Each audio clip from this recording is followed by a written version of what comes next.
আব্বু আম্মুর ডিভোর্সের 18 বছর পর নানু বাড়িতে যাচ্ছি। ছোট বোনের বিয়ে, তাই না গিয়েও পারছি না। আম্মুর উপরে রাগ থাকতে পারে, কিন্তু বোনের উপর নেই। তাদের ডিভোর্সের পর আমাকে আব্বু তার কাছে রেখে দেয়। আর তরি একদম ছোট ছিল বলে আম্মু তরিকে তার সাথে নিয়ে যায়। দীর্ঘ 18 বছর তাদের সাথে কোনো প্রকার যোগাযোগ নেই। তরির বিয়ের খবরটা কোথায় পেলাম সেটা পরে বলছি। হঠাৎ ড্রাইভার বাস থামালো। যাত্রীরা সবাই একটু থমকে গেল। এটা তো লোকাল বাস না, তাহলে বাস থামিয়ে যাত্রী নিবে কেন?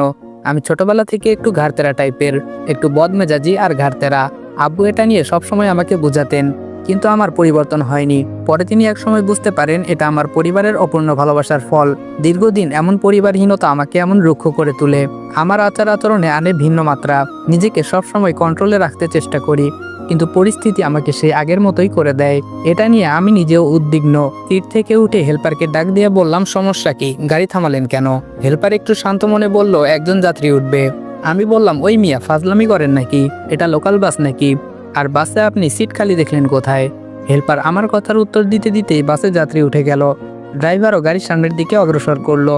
হেল্পার একটু ভাব নিয়ে বলল, ভাই আপনি মনে হয় ভুলে যাচ্ছেন, আপনার পাশের সিটটা খালি আছে।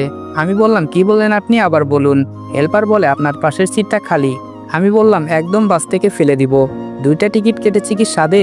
হেল্পার বলে, ও ভাই সরি, মনে নেই। আমি হেল্পারের দিকে একটু রাগী দৃষ্টিতে তাকিয়ে আমার সিটে এসে বসলাম। একটা হাঁটু অপর সিটে তুলে রাখলাম। টাকাটু খুলনার জার্নিটা মোটেও কম না। নিজস্ব গাড়ি নিয়ে আসতে পারতাম, কিন্তু এত দূরের জার্নি দুষ্কর হয়ে যাবে। নিজের নিরাপত্তার কথা ভেবে বাসের টিকিট কেটেছি, তাও আবার একটা না, একসঙ্গে 2টো। রাত হয়ে গেলে ঘুমোতে সুবিধা হবে। আমি আবার বসে ঘুমাতে পারি না। আর তার থেকেও বড় কারণ হচ্ছে বাইরের মনোরম পরিবেশ যেন উপভোগ করতে পারি জানালার পাশে বসে। যদি জানালার পাশে সিট না পাই, তাই একসঙ্গে 2টো টিকিট কেটেছি, যেন কেউ এসে ভাগ বসাতে না পারে, বলতে যেন না পারে যে জানালার পাশের সিটটা আমার। হেল্পার আমার পিছনে ভাই ভাই করতে করতে আসলো। আমি অন্যদিকে মুখ ফিরিয়ে তাকিয়ে আছি। কোনোভাবে আমি আমার সিট ছাড়ছি না। হেল্পার বলে, ভাই আমরা আপনার এক সিটের ভাড়া ফেরত দিয়ে দিচ্ছি, তবুও আপনি একটু কষ্ট করে একটা সিট ছেড়ে দিন। আমি চোখ রাঙিয়ে তাকিয়ে আছি হেল্পারের দিকে। খুব রাগ হতে লাগলো হেল্পারের প্রতি, তবে মুখে প্রকাশ করলাম না, নিজেকে কন্ট্রোল করলাম। ভাই ভাই প্লিজ প্লিজ। আমি বললাম, আপনি প্লিজ সামনে থেকে সরে যান, রেগে গেলে কিন্তু খারাপ কিছু হবে। হেল্পার বলল, ভাই ভুল তো মানুষের হয়, আপনি একটু বোঝার চেষ্টা করুন। আমি বললাম, খুব খারাপ হবে কিন্তু, আমার সমস্যা আছে দেখে আমি 2টা সিট বুকিং করেছি। হেল্পার বলে, ভাই উনি যুবতী একটা মেয়ে, দাঁড়িয়ে দাঁড়িয়ে এত দূর যাবে, কেমন দেখায়? মা বোন তো আপনার বাড়িতেও। আমি বললাম, জাস্ট শাট আপ, সব কিছুতে মা বোন টেনে আনেন কেন? যান সামনে থেকে। আমার ধমক খেয়ে চলে গেল সে। আমি অন্যদিকে তাকিয়ে আছি। আমার সিটের পাশে কারো উপস্থিতি টের পাচ্ছি। সিটের উপর হাত রেখে দাঁড়িয়ে আছে। বুঝতে বাকি নেই, অনাকাঙ্ক্ষিত যাত্রী। সে যেই হোক, আমার সিট ছাড়তে আমি অসম্মত। আমি একবার মেয়েটার দিকে দৃষ্টি দিলাম। দেখে মনে হচ্ছে কোনো কলেজের স্টুডেন্ট, হোস্টেল থেকে ফিরছে, কেননা কাঁধের মাঝে বেশ বড়সড় একটা স্কুল ব্যাগ। আর বাস থামিয়েছিল একটা মহিলা হোস্টেলের সামনেই। মেয়েটার শ্যামবর্ণ মুখের রং, তবে ততটা কালোও নয়, আবার অতটা সুন্দরও না। তবে মুখের মাঝে আছে অজস্র মায়ের বসবাস। শ্যামলা মেয়েরা এমনিতেই অনেক মায়াবী হয়। আমি অবশ্য কাউকে বাস্তবে তেমন দৃষ্টিভঙ্গিতে দেখিনি। বিদেশে সাদা চামড়ার মানুষ দেখতে দেখতে অভ্যস্ত, তাই এই শ্যামলা চেহারার মায়াবতী কখনো তেমনভাবে দেখা হয়নি। দেখা হয়েছে হয়তো অনেকবার, কিন্তু খেয়াল করা হয়নি শ্যামলা মেয়েরা মায়াবতী হয়। সেটা হুমায়ুন আহমেদের কোনো এক উপন্যাস না গল্পের যেন পড়েছি, সঠিক মনে নেই। বাক্যটা মনে আছে, কিন্তু গল্প মনে নেই। যাই হোক, প্রায় 15 মিনিট হতে চলল। মেয়েটাও কিছু বলছে না, বসবে কি না। আমিও বলছি না। হেল্পার কিছুক্ষণ পর পর পেছনে তাকিয়ে দেখছে আমি সিট ছেড়েছি কিনা। আমার দৃষ্টি বরাবর হলে আবার অন্যদিকে তাকিয়ে ফেলে। আশেপাশে তাকিয়ে দেখলাম অনেক যুবক আর মাঝবয়সের লোক মেয়েটাকে চোখ দিয়ে গিলে খাচ্ছে। এই বিষয়টা নিতে পারলাম না। সমাজটা আজ নষ্ট হয়ে গেছে। একটা মেয়ে একলা নিরাপদ নয়। দুষ্ট লোকদের লোভাতুর দৃষ্টি মেয়েদের উপর পড়বেই। সিট থেকে পা নামিয়ে ইশারা করলাম সিটে বসার জন্য, কিন্তু সে সোজা হয়ে দাঁড়িয়ে আছে আমার দিকে তাকিয়ে। মনে হচ্ছে কি যেন বলবে। আমি বললাম, কি হলো? মেয়েটি বলল, ভাইয়া যদি কিছু মনে না করেন একটা কথা বলতাম। আমি বললাম, মনে করার হলে অবশ্যই করব।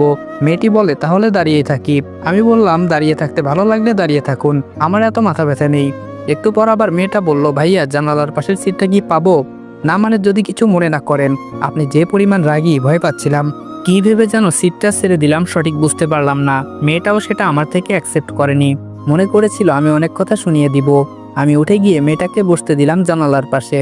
সে খানিকক্ষণ আমার মুখের দিকে তাকিয়ে রইল। আমি বললাম, বসবেন নাকি আমি বসবো? মেয়েটি বলল, না না বসতেছি, বিপরীত পাশে বসে আছি। এখন অবশ্য আফসোস হচ্ছে, সিটটা কেন ছাড়লাম। একদম উচিত হয়নি সিটটা ছাড়ার।